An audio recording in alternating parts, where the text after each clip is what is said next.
The Haunter of the Dark, dedicated to Robert Bloch. I have seen the dark universe yawning, where the black planets roll without aim, where they roll in their horror unheeded, without knowledge or luster or name. Nemesis.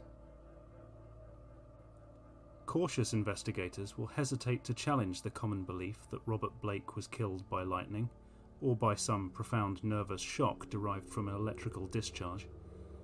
It is true that the window he faced was unbroken, but nature has shown herself capable of many freakish performances. The expression on his face may easily have arisen from some obscure muscular source unrelated to anything he saw, while the entries in his diary are clearly the result of a fantastic imagination aroused by certain local superstitions and by certain old matters he had uncovered. As for the anomalous conditions at the deserted church at Federal Hill, the shrewd analyst is not slow in attributing them to some charlatanry, conscious or unconscious, with at least some of which Blake was secretly connected. For after all, the victim was a writer and painter, wholly devoted to the field of myth, dream, terror and superstition, and avid in his quest for scenes and effects of a bizarre, spectral sort. His earlier stay in the city, a visit to a strange old man as deeply given to occult and forbidden lore as he, had ended amidst death and flame, and it must have been some morbid instinct which drew him back from his home in Milwaukee. He may have known of the old stories, despite his statements to the contrary in the diary, and his death may have nipped in the bud some stupendous hoax destined to have literary reflection. Among those, however, who have examined and correlated all this evidence, there remain several who cling to less rational and commonplace theories. They are inclined to take much of Blake's diary at its face value, and point significantly to certain facts, such as the undoubted genuineness of the old church record, the verified existence of the disliked and unorthodox Starry Wisdom sect prior to 1877, the recorded disappearance of an inquisitive reporter named Edwin M. Lillibridge in 1893, and, above all, the look of monstrous, transfiguring fear on the face of the young writer when he died. It was one of these believers who, moved to fanatical extremes, threw into the bay the curiously angled stone and its strangely adorned metal box found in the old church steeple, the black, windowless steeple, and not the tower where Blake's diary said those things originally were. Though widely censured, both officially and unofficially, this man, a reputable physician with a taste for odd folklore, averred that he had rid the earth of something too dangerous to rest upon it. Between these two schools of opinion, the reader must judge for himself. The papers have given the tangible details from a sceptical angle, leaving for others the drawing of the picture as Robert Blake saw it, or thought he saw it, or pretended to see it. Now, studying the diary closely, dispassionately, and at leisure, let us summarise the dark chain of events from the expressed point of view of their chief actor. Young Blake returned to Providence in the winter of 1934-35, taking the upper floor of a venerable dwelling in a grassy court off College Street, on the crest of the great eastward hill near the Brown University campus and behind the marble John Hay Library. It was a cosy and fascinating place, in a little garden oasis of village-like antiquity, where huge, friendly cats sunned themselves atop a convenient shed. The square Georgian house had a monitor roof, classic doorway with fan carving, small paned windows, and all the other earmarks of early 19th century workmanship. Inside were 6-panelled doors, wide floorboards, a curving colonial staircase, white Adam period mantels, and a rear set of rooms 3 steps below the general level. Blake's study, a large southwest chamber, overlooked the front garden on one side, while its west windows, before one of which he had his desk, faced off from the brow of the hill and commanded a splendid view of the lower town's outspread roofs and of the mystical sunsets that flamed behind them. On the far horizon were the open countryside's purple slopes. Against these, some 2 miles away, rose the spectral hump of Federal Hill, bristling with huddled roofs and steeples, whose remote outlines wavered mysteriously, taking fantastic forms as the smoke of the city swirled up and enmeshed them. Blake had a curious sense that he was looking upon some unknown ethereal world, which might or might not vanish in dream if he ever tried to seek it out and enter it in person. Having sent home for most of his books, Blake bought some antique furniture suitable for his quarters and settled down to write and paint, living alone and attending to the simple housework himself. His studio was in a north attic room, where the panes of the monitor roof furnished admirable lighting. During that first winter he produced 5 of his best-known short stories: The Burrower Beneath, The Stairs in the Crypt, Shagai, In the Vale of Pnath, and The Feaster from the Stars, and painted 7 canvases, studies of nameless unhuman monsters and profoundly alien non-terrestrial landscapes. At sunset, he would often sit at his desk and gaze dreamily off at the outspread west, the dark towers of Memorial Hall just below, the Georgian courthouse belfry, the lofty pinnacles of the downtown section, and that shimmering spire-crowned mound in the distance, whose unknown streets and labyrinthine gables so patently provoked his fancy. From his few local acquaintances, he learned that the far-off slope was a vast Italian quarter, though most of the houses were remnant of older Yankee and Irish days. Now and then he would train his field glasses on that spectral, unreachable world beyond the curling smoke, picking out individual roofs and chimneys and steeples, and speculating upon the bizarre and curious mysteries they might house. Even with optical aid, Federal Hill seemed somehow alien, half fabulous, and linked to the unreal, intangible marvels of Blake's own tales and pictures. The feeling would persist long after the hill had faded into the violet lamp-starred twilight, and the courthouse floodlights and the red industrial trust beacon had blazed up to make the night grotesque. Of all the distant objects on Federal Hill, a certain huge, dark church most fascinated Blake. It stood out with a special distinctness at certain hours of the day, and at sunset the great tower and tapering steeple loomed blackly against the flaming sky. It seemed to rest on especially high ground, for the grimy facade and the obliquely seen north side with sloping roof and the tops of great pointed windows rose boldly above the tangle of surrounding ridgepoles and chimney pots. Peculiarly grim and austere, it appeared to be built of stone, stained and weathered with the smoke and storms of a century and more. The style, so far as the glass could show, was that earliest experimental form of Gothic revival which preceded the stately Upjohn period and held over some of the outlines and proportions of the Georgian age. Perhaps it was reared around 1810 or 1815. As months passed, Blake watched the far-off forbidding structure with an oddly mounting interest. Since the vast windows were never lighted, he knew that it must be vacant. The longer he watched, the more his imagination worked, till at length he began to fancy curious things. He believed that a vague, singular aura of desolation hovered over the place, so that even the pigeons and swallows shunned its smoky eaves. Around other towers and belfries his glass would reveal great flocks of birds, but here they never rested.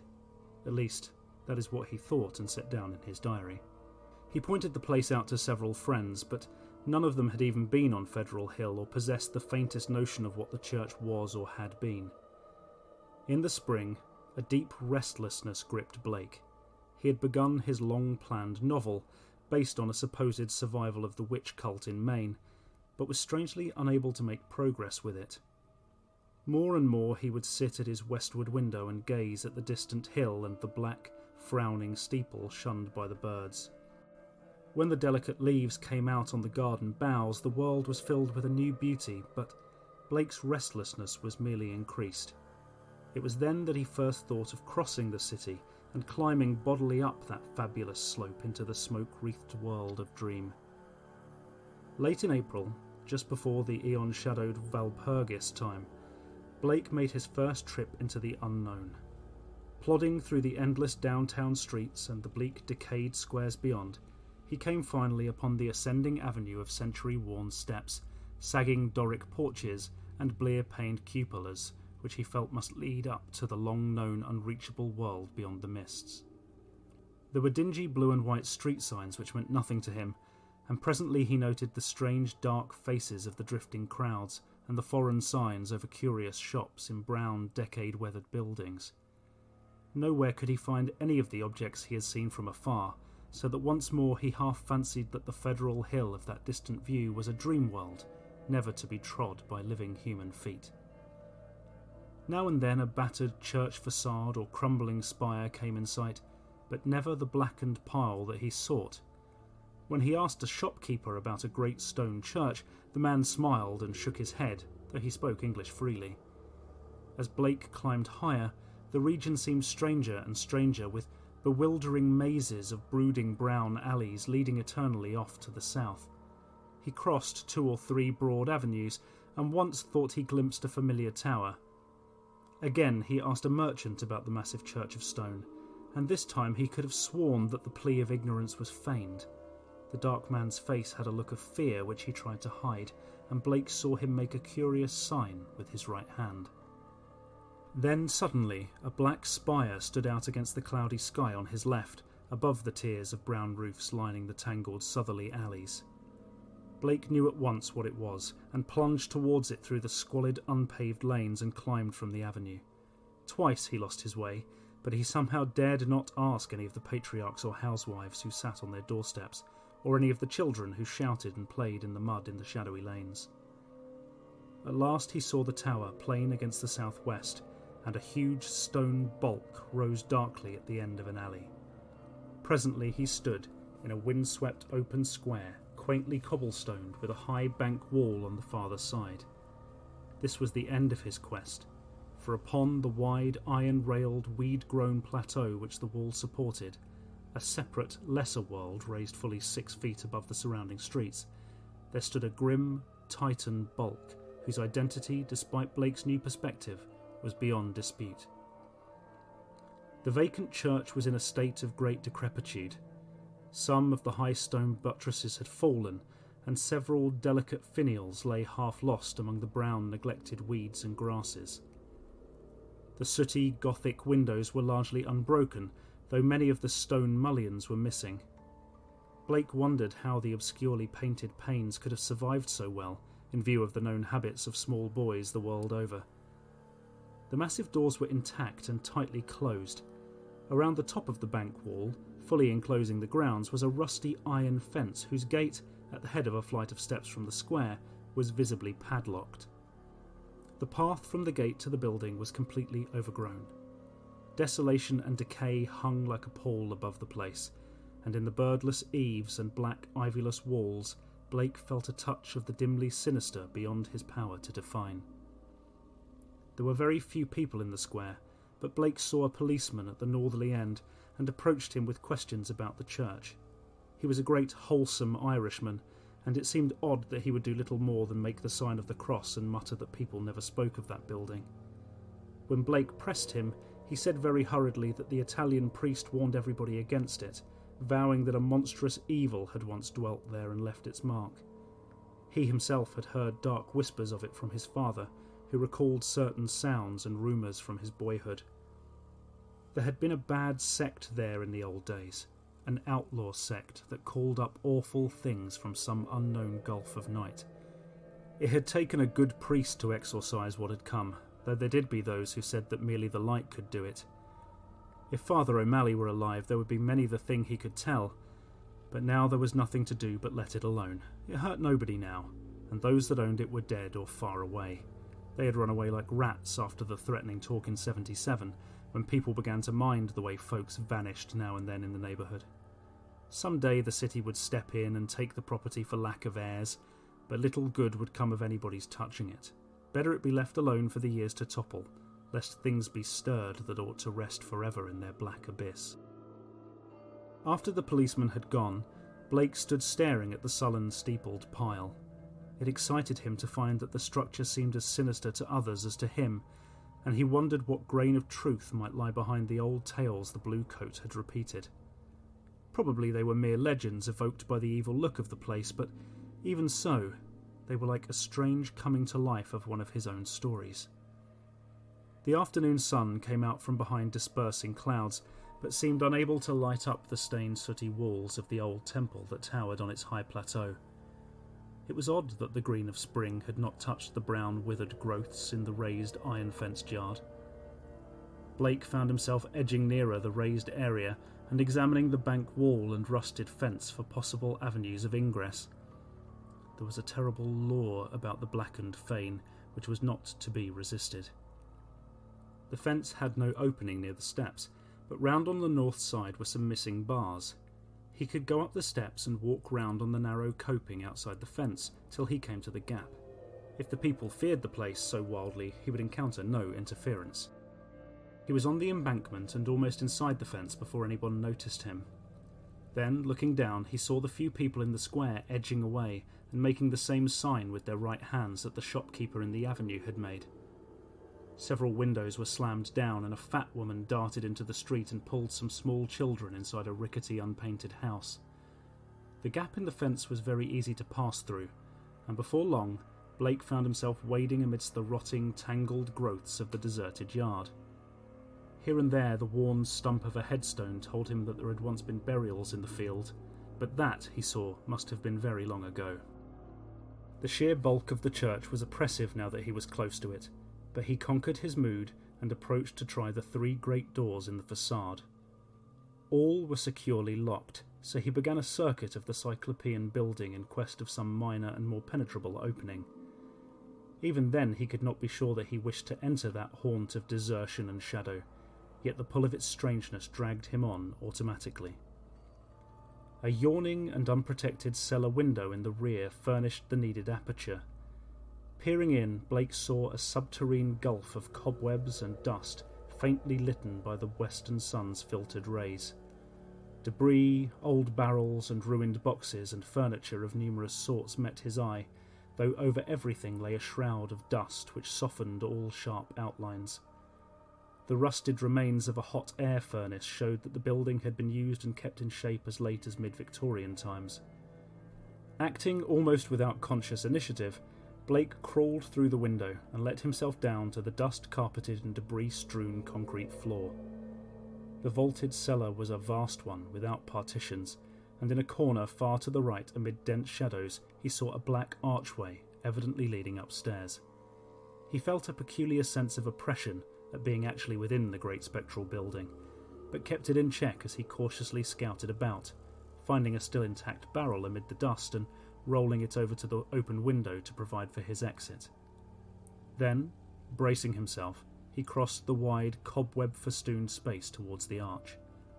Half choked with the omnipresent dust and covered with ghostly gossamer fibres, he reached and began to climb the worn stone steps which rose into the darkness.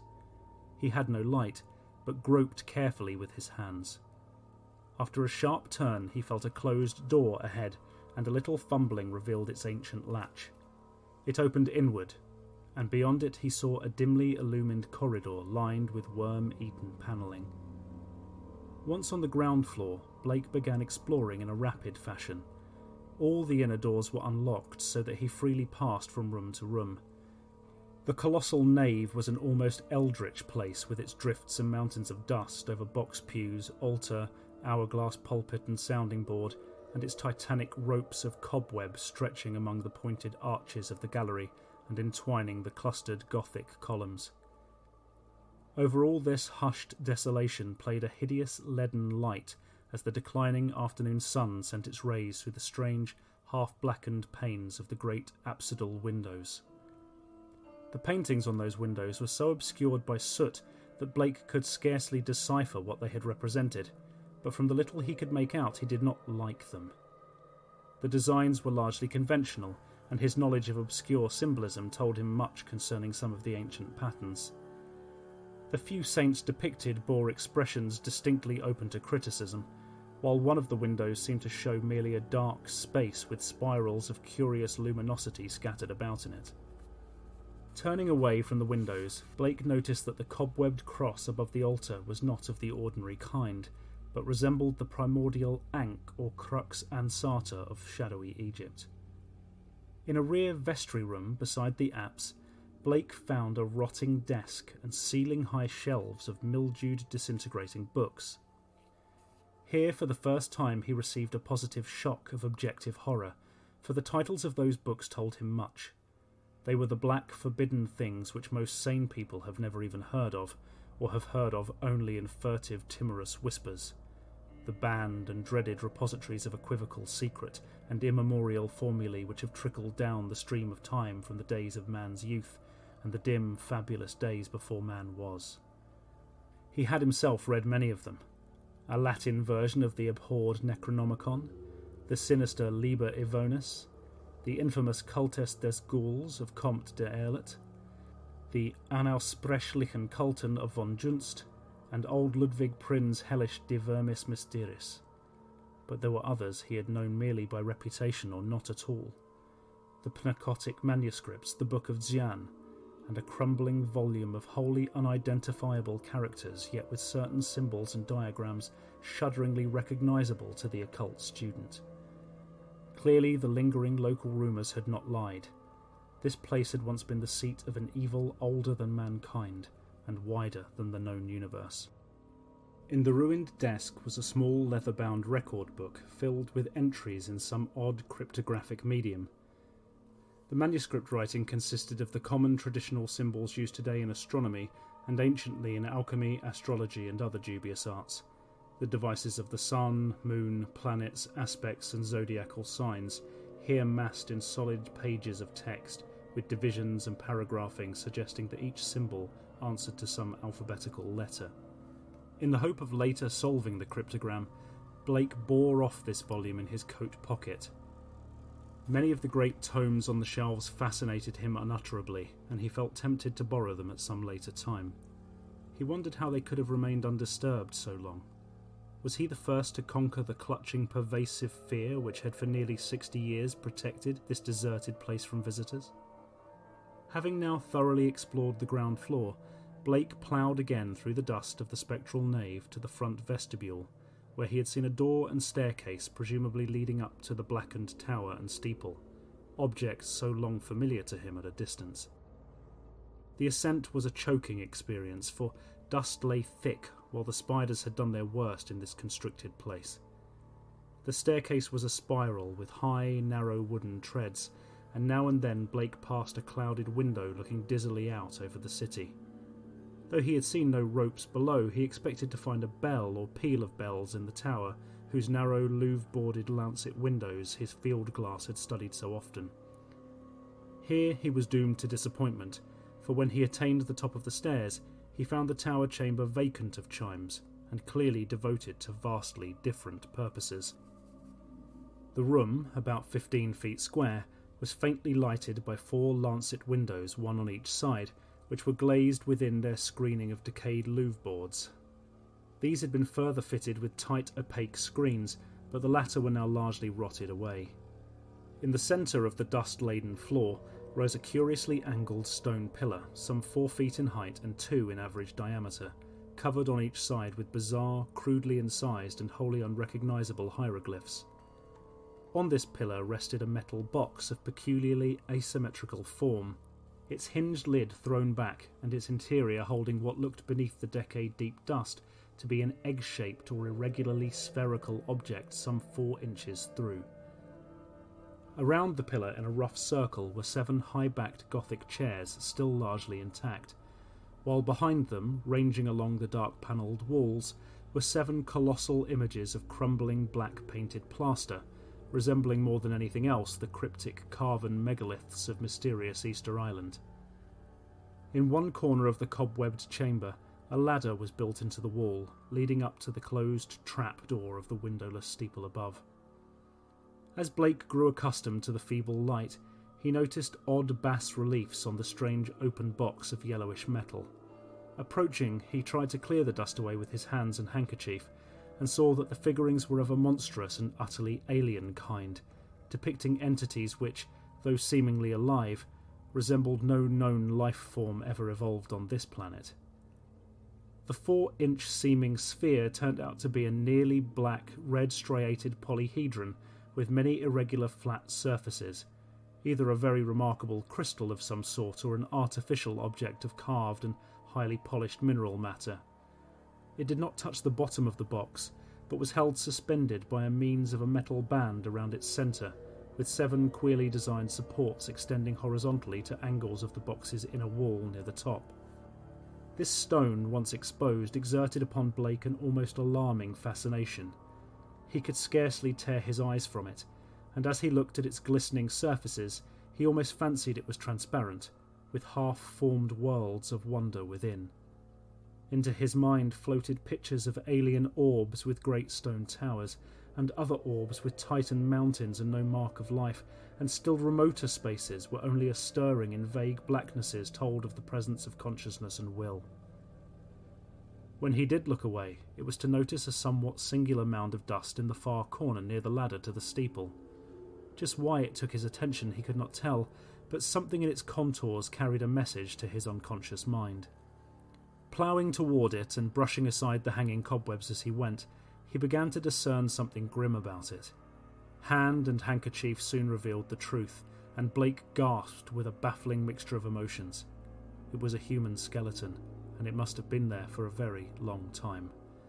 The clothing was in shreds, but some buttons and fragments of cloth bespoke a man's grey suit.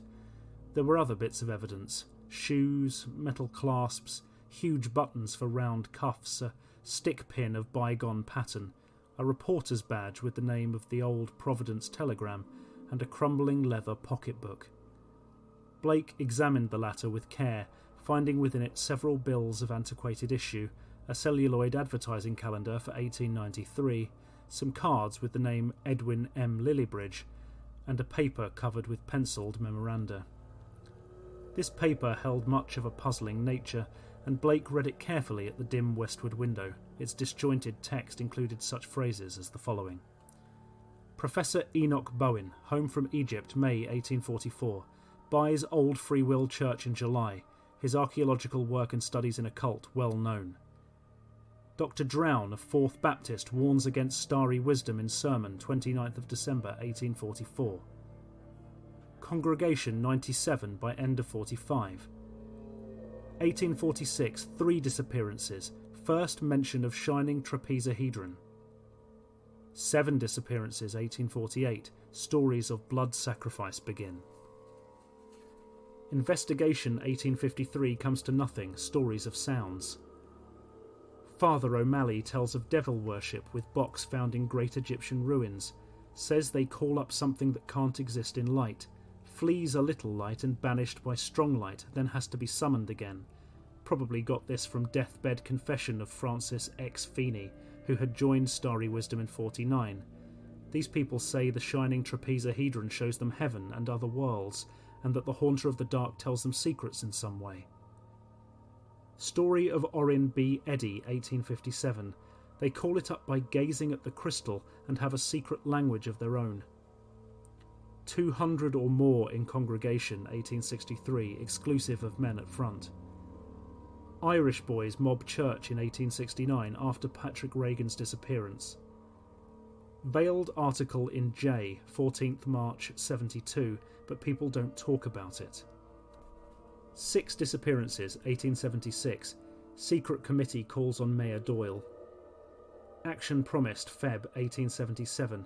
Church closes in April. Gang, Federal Hillboys threaten doctor and vestryman in May. 181 persons leave city before end of 77, mention no names. Ghost stories begin around 1880. Try to ascertain truth of report that no human being has entered church since 1877. Ask Lanigan for photograph of place taken 1851. Restoring the paper to the pocketbook and placing the latter in his coat, Blake turned to look down at the skeleton in the dust. The implication of the notes were clear, and there could be no doubt but that this man had come to the deserted edifice 42 years before in quest of a newspaper sensation which no one else had been bold enough to attempt. Perhaps no one else had known of his plan, who could tell, but he had never returned to his paper. Had some bravely suppressed fear risen to overcome him and bring on sudden heart failure? Blake stooped over the gleaming bones and noted their peculiar state. Some of them were badly scattered, and a few seemed oddly dissolved at the ends. Others were strangely yellowed with vague suggestions of charring. This charring extended to some of the fragments of clothing. The skull was in a very peculiar state, stained yellow and with a charred aperture in the top, as if some powerful acid had eaten through its solid bone. What had happened to the skeleton during its 4 decades of silent entombment here, Blake could not imagine. Before he realised it, he was looking at the stone again, and letting its curious influence call up a nebulous pageantry in his mind. He saw processions of robed, hooded figures whose outlines were not human, and looked on endless leagues of desert lined with carved, sky-reaching monoliths. He saw towers and walls in nighted depths under the sea, and vortices of space where wisps of black mist floated before thin shimmerings of cold purple haze. And beyond all else he glimpsed an infinite gulf of darkness, where solid and semi-solid forms were known only by their windy stirrings, and cloudy patterns of force seemed to superimpose order on chaos and hold forth a key to all the paradoxes and arcana of the worlds we know. Then, all at once the spell was broken by an excess of gnawing, indeterminate panic fear. Blake choked and turned away from the stone, conscious of some formless, alien presence close to him and watching him with horrible intentness. He felt entangled with something which was not in the stone, but which had looked through it, at him. Something which would ceaselessly follow him with a cognition that was not physical sight. Plainly the place was getting on his nerves, as well it might in view of his gruesome find. The light was waning too, and since he had no illuminant with him, he knew he would have to be leaving soon. It was then, in the gathering twilight, that he thought he saw a faint trace of luminosity in the crazily angled stone. He had tried to look away from it, but some obscure compulsion drew his eyes back. Was there a subtle phosphorescence of radioactivity about the thing? What was it the dead man's notes had said concerning a shining trapezahedron? What anyway was this abandoned lair of cosmic evil? What had been done here, and what might still be lurking in the bird-shunned shadows? It seemed now as if an elusive touch of fetor had arisen somewhere close by, though its source was not apparent. Blake seized the cover of the long open box and snapped it down. It moved easily on its alien hinges and closed completely over the unmistakably glowing stone. At the sharp click of that closing, a soft stirring sound seemed to come from the steeple's eternal blackness overhead, beyond the trapdoor. Rats, without question, the only living things to reveal their presence in this accursed pile since he had entered it.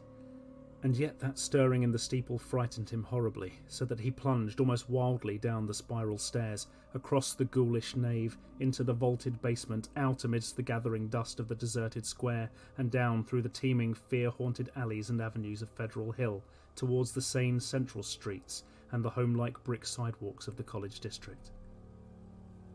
During the days which followed, Blake told no one of his expedition. Instead, he read much in certain books, examined long years of newspaper files downtown, and worked feverishly at the cryptogram in that leather volume from the cobwebbed vestry room. The cipher, he soon saw, was no simple one, and after a long period of endeavour, he felt sure that its language could not be English, Latin, Greek, French, Spanish, Italian, or German. Evidently, he would have to draw upon the deepest wells of his strange erudition. Every evening, the odd impulse to gaze westwards returned, and he saw the black steeple as of yore amongst the bristling roofs of a distant and half-fabulous world. But now it held a fresh note of terror for him. He knew the heritage of evil lore it masked, and with the knowledge his vision ran riot in queer new ways. The birds of spring were returning, and as he watched their sunset flights he fancied they avoided the gaunt lone spire as never before. When a flock of them approached it, he thought they would wheel and scatter in panic confusion, and he would guess at the wild twitterings which failed to reach him across the intervening miles. It was in June that Blake's diary told of his victory over the cryptogram. The text was, he found, in the dark Aklo language used by certain cults of evil antiquity, and known to him in a halting way through previous researches. The diary is strangely reticent about what Blake deciphered, but he was patently awed and disconcerted by his results. There are references to a haunter of the dark, awaked by gazing into the shining trapezahedron, and insane conjectures about the black gulfs of chaos from which it was called. The being is spoken of as holding all knowledge and demanding monstrous sacrifices.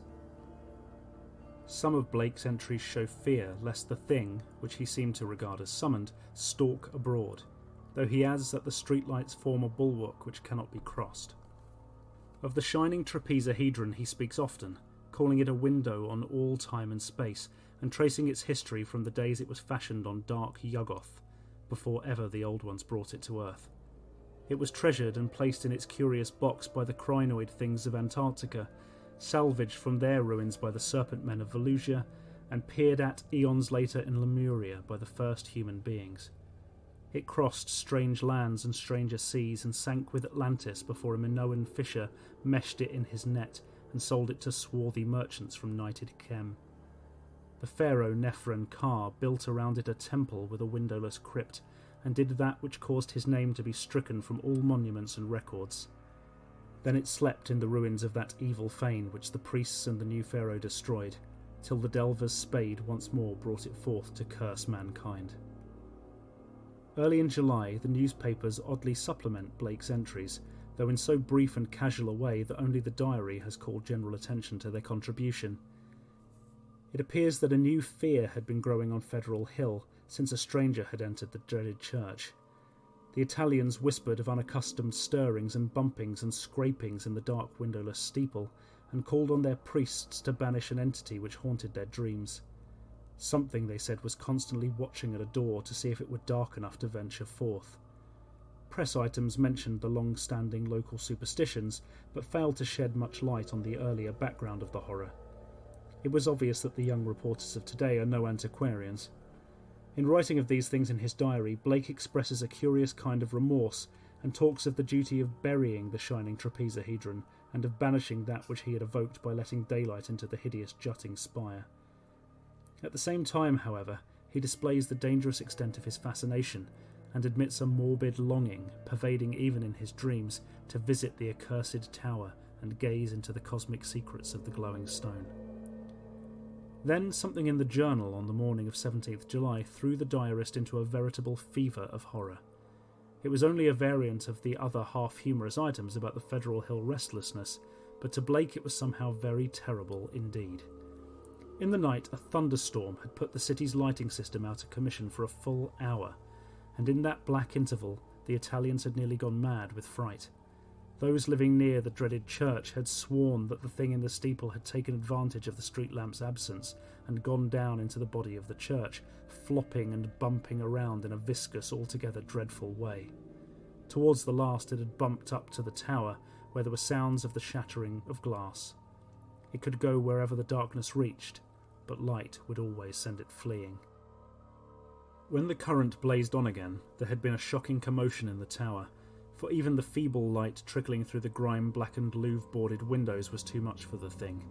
It had bumped and slithered up into its tenebrous steeple just in time, for a long dose of light would have sent it back into the abyss whence the crazy stranger had called it. During the dark hour, praying crowds had clustered round the church in the rain with lighted candles and lamps somehow shielded with folded paper and umbrellas, a guard of light to save the city from the nightmare that stalks in darkness. Once, those nearest the church declared, the outer door had rattled hideously. But even this was not the worst. That evening in the bulletin, Blake read of what the reporters had found. Aroused at last to the whimsical news value of the scare, a pair of them had defied the frantic crowds of Italians and crawled into the church through the cellar window after trying the doors in vain. They found the dust of the vestibule and of the spectral nave ploughed up in a singular way, with pits of rotted cushions and satin pew linings scattered curiously around. There was a bad odour everywhere, and here and there were bits of yellow stain and patches of what looked like charring. Opening the door to the tower, and pausing a moment at the suspicion of a scraping sound above, they found the narrow spiral stairs wiped roughly clean. In the tower itself a similarly half-swept condition existed. They spoke of the heptagonal stone pillar, the overturned Gothic chairs and the bizarre plaster images, though strangely enough the metal box and the old mutilated skeleton were not mentioned. What disturbed Blake the most, except for the hints of stains and charring and bad odours, was the final detail that explained the crashing glass. Every one of the tower's lancet windows was broken, and 2 of them had been darkened in a crude and hurried way by the stuffing of satin pew linings and cushion horsehair into the spaces between the slanting exterior louvre boards. More satin fragments and bunches of horsehair lay scattered around the newly swept floor, as if someone had been interrupted in the act of restoring the tower to the absolute blackness of its tightly curtained days. Yellowish stains and charred patches were found on the ladder to the windowless spire, but when a reporter climbed up, opened the horizontally sliding trapdoor and shot a feeble flashlight beam into the black and strangely fetid space, he saw nothing but darkness and a heterogeneous litter of shapeless fragments near the aperture. The verdict, of course, was charlatanry. Somebody had played a joke on the superstitious hill dwellers, or else some fanatic had striven to bolster up their fears for their own supposed good. Or perhaps some of the younger and more sophisticated dwellers had staged an elaborate hoax on the outside world. There was an amusing aftermath when the police sent an officer to verify the reports. 3 men in succession found ways of evading the assignment, and the 4th went very reluctantly and returned very soon without adding to the account given by the reporters. From this point onwards, Blake's diary shows a mounting tide of insidious horror and nervous apprehension. He upbraids himself for not doing something, and speculates wildly on the consequences of another electrical breakdown. It had been verified that on 3 occasions during thunderstorms he telephoned the electric light company in a frantic vein and asked that desperate precautions against a lapse of power be taken. Now and then his entries show concern over the failure of the reporters to find the metal box and stone and the strangely marred old skeleton when they had explored the shadowy tower room. He assumed that these things had been removed, whither and by whom or what he could only guess. But his worst fears concerned himself and the kind of unholy rapport he felt to exist between his mind and that lurking horror in the distant steeple, that monstrous thing of night which his rashness had called out of the ultimate black spaces. He seemed to feel a constant tugging at his will, and callers of that period remember how he would sit abstractedly at his desk and stare out of the west window at that far-off spire-bristling mound beyond the swirling smoke of the city. His entries dwell monotonously on certain terrible dreams and of a strengthening of the unholy rapport in his sleep. There is mention of a night when he awakened to find himself fully dressed, outdoors and headed automatically down College Hill towards the west. Again and again he dwells on the fact that the thing in the steeple knows where to find him. The week following 30th of July is recalled as the time of Blake's partial breakdown. He did not dress and ordered all his food by telephone. Visitors remarked the cords he kept near his bed, and he said that sleepwalking had forced him to bind his ankles every night with knots which would probably hold or else waken him with the labour of untying. In his diary he told of the hideous experience which had brought the collapse. After retiring on the night of the 30th, he had suddenly found himself groping about in an almost black space. All he could see were short, faint horizontal streaks of bluish light, but he could smell an overpowering fetor and hear a curious jumble of soft, furtive sounds above him. Whenever he moved, he stumbled over something, and at each noise there would come a sort of answering sound from above, a vague stirring mixed with the cautious sliding of wood on wood. Once his groping hands encountered a pillar of stone with a vacant top, whilst later he found himself clutching the rungs of a ladder built into the wall and fumbling his uncertain way upwards towards some region of intenser stench where a hot, searing blast beat down against him. Before his eyes a kaleidoscopic range of phantasmal images played, all of them dissolving at intervals into the picture of a vast unplumbed abyss of night wherein whirled suns and worlds of an even profounder blackness. He thought of the ancient legends of ultimate chaos, at whose centre sprawls the blind idiot god Azathoth, lord of all things, encircled by his flopping horde of mindless and amorphous dancers, and lulled by the thin monotonous piping of a demoniac flute held in nameless paws. Then a sharp report from the outer world broke through his stupor and roused him to the unutterable horror of his position. What it was he never knew. Perhaps it was some belated peal from the fireworks heard all summer on Federal Hill as the dwellers hail their various patron saints, or the saints of their native villages in Italy. In any event, he shrieked aloud and dropped frantically from the ladder and stumbled blindly across the obstructed floor of the almost lightless chamber that encompassed him. He knew instantly where he was, and plunged recklessly down the narrow spiral staircase, tripping and bruising himself at every turn. There was a nightmare flight through a vast cobwebbed nave whose ghostly arches reached up to realms of leering shadow, a sightless scramble through a littered basement, a climb to regions of air and streetlights outside, and a mad racing down a spectral hill of gibbering gables, across a grim, silent city of tall black towers, and up the steep eastward precipice to his own ancient door. On regaining consciousness in the morning, he found himself lying on his study floor, fully dressed. Dirt and cobwebs covered him, and every inch of his body seemed sore and bruised. When he faced the mirror, he saw that his hair was badly scorched, while a trace of strange evil odour seemed to cling to his outer clothing. It was then that his nerves broke down. Thereafter, lounging exhaustedly about in a dressing gown, he did little but stare from his west window, shiver at the threat of thunder, and make wild entries in his diary. The great storm broke just before midnight on the 8th of August.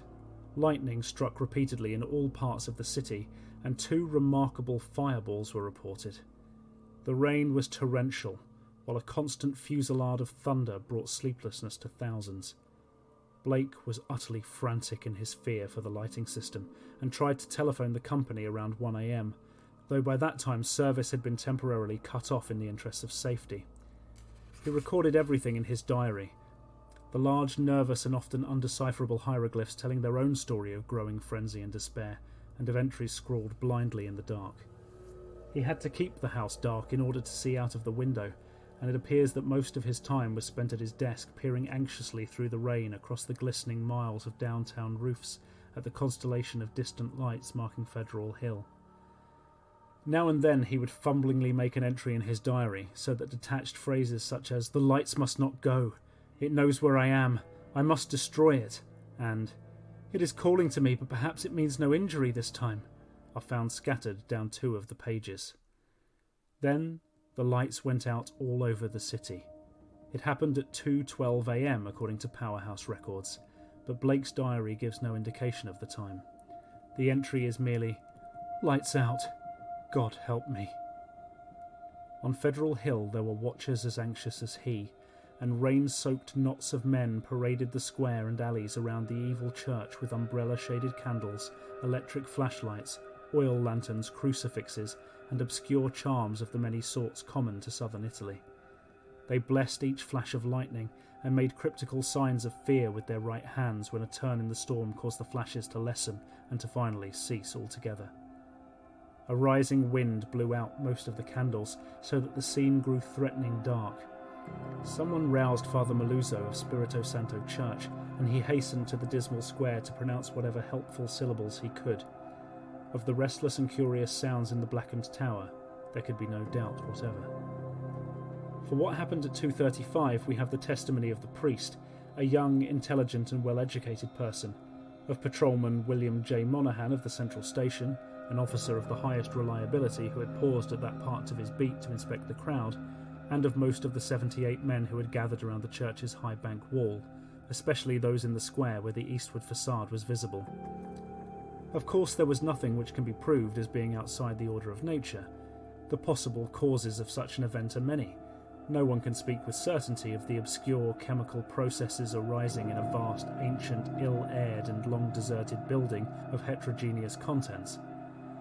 Mephitic vapours, spontaneous combustion, pressure of gases born of long decay, any one of numberless phenomena might be responsible. And then, of course, the factor of conscious charlatanry can by no means be excluded. The thing was really quite simple in itself and covered less than 3 minutes of actual time. Father Maluzzo, always a precise man, looked at his watch repeatedly. It started with a definite swelling of the dull fumbling sounds inside the black tower. There had for some time been a vague exhalation of strange evil odours from the church, and this had now become emphatic and offensive.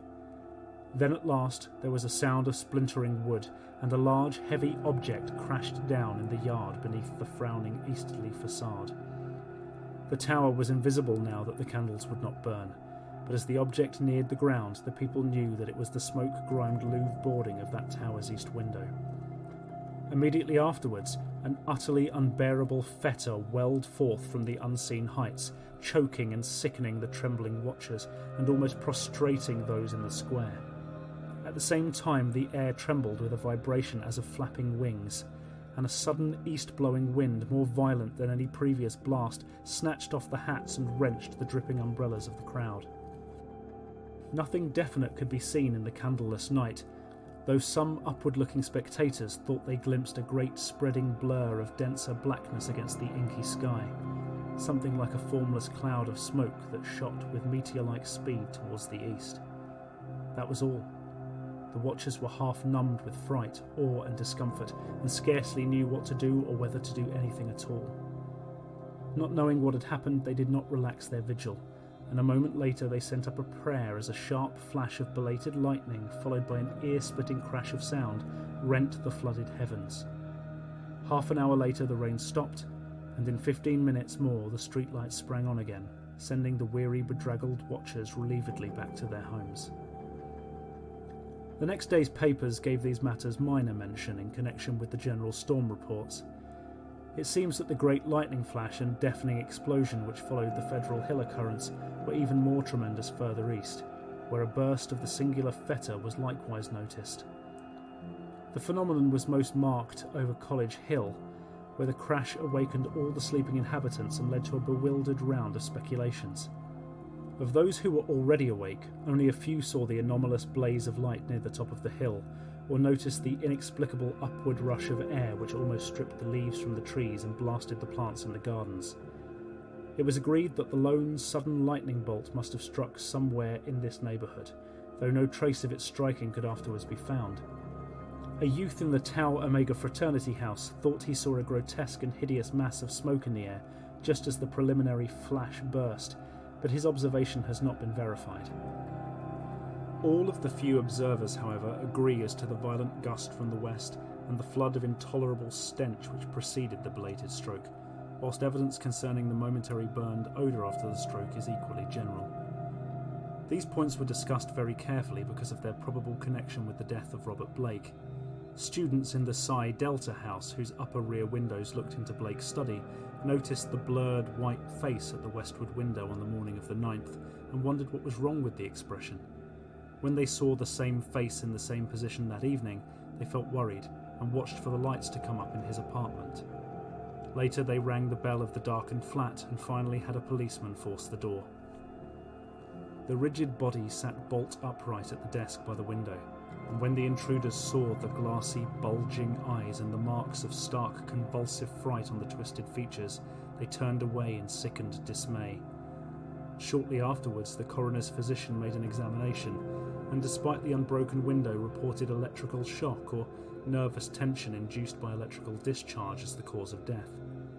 The hideous expression he ignored altogether, deeming it a not improbable result of the profound shock as experienced by a person of such abnormal imagination and unbalanced emotions. He deduced these latter qualities from the books, paintings and manuscripts found in the apartment, and from the blindly scrawled entries in the diary on the desk. Blake had prolonged his frenzied jottings to the last, and the broken pointed pencil was found clutched in his spasmodically contracted right hand. The entries after the failure of the lights were highly disjointed and legible only in part. From them, certain investigators have drawn conclusions differing greatly from the materialistic official verdict, but such speculations have little chance for belief among the conservative. The case of these imaginative theorists has not been helped by the action of superstitious Dr. Dexter, who threw the curious box and angled stone, an object certainly self-luminous as seen in the black windowless steeple where it was found, into the deepest channel of Narragansett Bay. Excessive imagination and neurotic unbalance on Blake's part, aggravated by knowledge of the evil bygone cult whose startling traces he had uncovered, formed the dominant interpretation given those final frenzied jottings. These are the entries, or all that can be made of them. Lights still out. Must be 5 minutes now. Everything depends on lightning. Yadith grant it will keep up. Some influence seems beating through it. Rain and thunder and wind deafen. The thing is talking. The thing is taking hold of my mind. Trouble with memory. I see things I never knew before. Other worlds and other galaxies. Dark. The lightning seems dark and the darkness seems light. It cannot be the real hill and church that I see in the pitch darkness. Must be retinal impression left by flashes. Heaven grant the Italians are out with their candles if the lightning stops. What am I afraid of? Is it not an avatar of Nyarlathotep, who in antique and shadowy Kem even took the form of man? I remember Yuggoth and more distant Shagai and the ultimate void of the Black Planets. The long, winging flight through the void cannot cross the universe of light, recreated by the thoughts caught in the shining trapezahedron. Send it through the horrible abysses of radiance. My name is Blake. Robert Harrison Blake of 620 East Knapp Street, Milwaukee, Wisconsin. I am on this planet. Azathoth have mercy, the lightning no longer flashes. Horrible. I can see everything with a monstrous sense that is not sight. Light is dark and dark is light. Those people on the hill, guard, candles and charms, their priests. Sense of distance gone. Far is near and near is far. No light, no glass. See that steeple, that tower, window. Can hear. Roderick Usher. Am mad or going mad. The thing is stirring and fumbling in the tower. I am in it and it is I. I want to get out. Must get out and unify the forces. It knows where I am. I am Robert Blake. But I see the tower in the dark. There is a monstrous odour, senses transfigured. Boarding at that tower window, cracking and giving way. Ya, Gaig. I see it. Coming here, hell, wind, titan blue, black wings, Yog-Sothoth, save me. The three-lobed burning eye.